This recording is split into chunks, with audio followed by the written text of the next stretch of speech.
मुख्यमंत्री वयश्री योजनेअंतर्गत ज्येष्ठ नागरिकांना 3,000 रुपये त्यांच्या बँक खात्यामध्ये सरकार आता जमा करणार आहे। या योजनेचे अर्ज सुरू झालेले आहेत। अर्ज कुठे करायचा, कागदपत्रे कोणती द्यायची, तसेच यासाठी पात्रता काय आहे, थोडक्यात माहिती आपण या व्हिडिओमध्ये जाणून घेऊया। तत्पूर्वी चॅनलवरती पहिल्यांदा आला असाल तर चॅनलला सबस्क्राइब करून ठेवा। अशाच महत्त्वपूर्ण व्हिडिओज तुम्हाला भेटत राहतात। पाहू शकता काही दिवसापूर्वीच म्हणजे 6 फेब्रुवारी 2024 रोजी हा GR काढण्यात आला होता आणि या GR मध्ये सर्व माहिती दिली होती।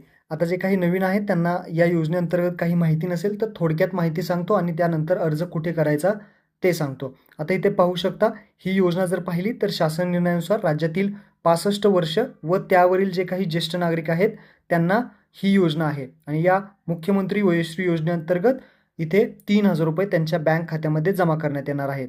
आता या योजनेअंतर्गत जर तुम्ही पाहिलं तर जे काही अर्थसहाय्य आहे राज्यातील 100% अर्थसहाय्य उपलब्ध करून देण्यात येणार आहे शासनातर्फे।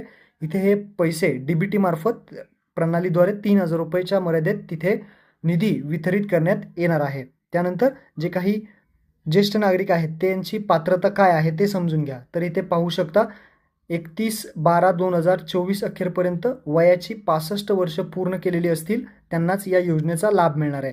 म्हणजे 31/12/2023 पर्यंत 65 वर्ष ज्यांचं पूर्ण झालेलं आहे किंवा 65 पेक्षा जास्त ज्यांचं वय आहे त्यांना इथे लाभ मिळणार आहे। आता जे काही लाभार्थी आहेत त्यांच्याकडे आधार कार्ड असणं आवश्यक आहे आणि आधार कार्ड नसेल तर तुम्ही पावती सुद्धा देऊ शकता आणि पावती नसेल तर दुसरं काही ID प्रूफ असेल, मतदान कार्ड वगैरे ते सुद्धा तुम्ही देऊ शकता। आता ही जी योजना आहे या योजनेचं उत्पन्नाची मर्यादा इथे ठेवण्यात आलेली आहे। लाभार्थीचं जे काही कौटुंबिक वार्षिक उत्पन्न आहे ते 2 लाखाच्या आतमधनं असणं गरजेचं आहे आणि त्याबाबतचं जे काही लाभार्थ्याने फक्त स्वघोषणापत्र द्यायचं आहे। उत्पन्नाचा दाखला वगैरे द्यायचं गरज नाही, फक्त तुम्हाला एक स्वघोषणा द्यावं लागेल की माझं जे उत्पन्न आहे ते 2 लाखाच्या आतमध्ये आहे।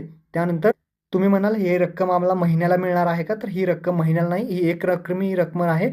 म्हणजेच ही जे पैसे आहेत 3,000 रुपये हे 3,000 रुपये तुम्हाला वर्षाला डायरेक्टली जमा होणार आहेत, महिन्याला होणार नाहीत। आता या योजनेअंतर्गत अर्ज करण्यासाठी तुम्हाला कोणकोणती आवश्यक कागदपत्रे लागणार आहेत ते समजून घ्या। पहिलं आहे आधार कार्ड आणि आधार कार्ड नसेल तर मतदान कार्ड तुम्ही देऊ शकता। दुसरं आहे तुमचं राष्ट्रीयकृत जी काही बँक आहे त्या बँकेचं पासबुकची झेरॉक्स लागणार आहे। तिसरी जी आहे पासपोर्ट आकाराचे 2 फोटो लागतील। चौथं आहे स्वघोषणापत्र म्हणजेच उत्पन्न तुमचं 2 लाखाच्या आतमध्ये आहे असं स्वघोषणापत्र द्यायचं आहे। आणि 5वं शासनाने जे काही ओळख पटवण्यासाठी विहित केलेले जे अन्य कागदपत्रे आहेत ते तुम्हाला विचारले जातील ते तुम्ही इथे देऊ शकता। या योजनेचा लाभ जर पाहिला तर राज्यातील 15 लाख लाभार्थ्यांना याचा लाभ मिळणार आहे आणि प्रस्तावित जो खर्च आहे तो 480 कोटी एवढा खर्च सरकार आता यामध्ये करणार आहे। अजून माहिती तुम्हाला पाहिजे असेल तर याचा जो GR आहे हा GR तुम्हाला डिस्क्रिप्शनमध्ये देतो। हा GR तुम्ही डाउनलोड करून घ्या आणि यामध्ये अधिक माहिती जी आहे ते तुम्ही वाचू शकता। आता अर्ज कुठे करायचा, कसा करायचा ते तुम्हाला सांगतो। तर इथे तुम्ही पाहू शकता माहिती व जनसंपर्क महासंचालय महाराष्ट्र शासन या कार्यालयातर्फे अर्ज करण्याचे आव्हान इथे करण्यात आलेलं आहे। तुम्ही पाहू शकता मुख्यमंत्री वयश्री योजनेसाठी अर्ज करण्याचे सामाजिक न्याय विभागाचे आव्हान। तर इथे पहा राज्यातील 65 वर्ष व त्यावरील ज्येष्ठ नागरिकांना यामध्ये याचा लाभ मिळणार आहे। आता सामाजिक न्याय व विशेष सहाय्य विभागामार्फत ज्येष्ठ नागरिकांसाठी मुख्यमंत्री वयश्री योजना सुरू करण्यात आलेली आहे आणि या योजनेअंतर्गत आता तुम्ही अर्ज करू शकता।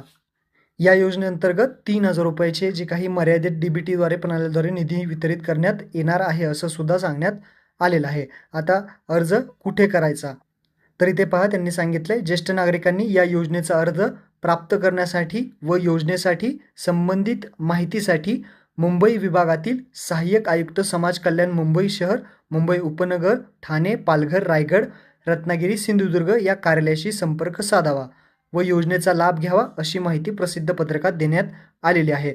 आता हे झालं मुंबईसाठी। आता तुमच्या जिल्ह्यासाठी तुम्ही कुठे जाणार तर जे काही तुमचा विभाग आहे तुमच्या तालुक्यामध्ये असेल, जिल्ह्यामध्ये समाज कल्याण विभाग असतो त्या समाज कल्याण विभागामध्ये जायचं आहे आणि तो अर्ज घ्यायचा आहे, अर्ज भरायचा आहे आणि कागदपत्रे आपली जोडून समाज कल्याण विभागामध्ये जमा करायचा आहे। काही दिवसांनी जर आपल्याकडे अर्ज आला तर अर्ज तुम्हाला देण्यात येईल। त्यासाठी आपला टेलिग्राम ग्रुप जॉईन करून ठेवा, तिथे अपडेट्स तुम्हाला भेटत राहतात। याचे जे काही ऑनलाईन अर्ज अजून सुरू झालेले नाहीत, फक्त याचे ऑफलाईन अर्ज आत्ता सुरू झालेले आहेत।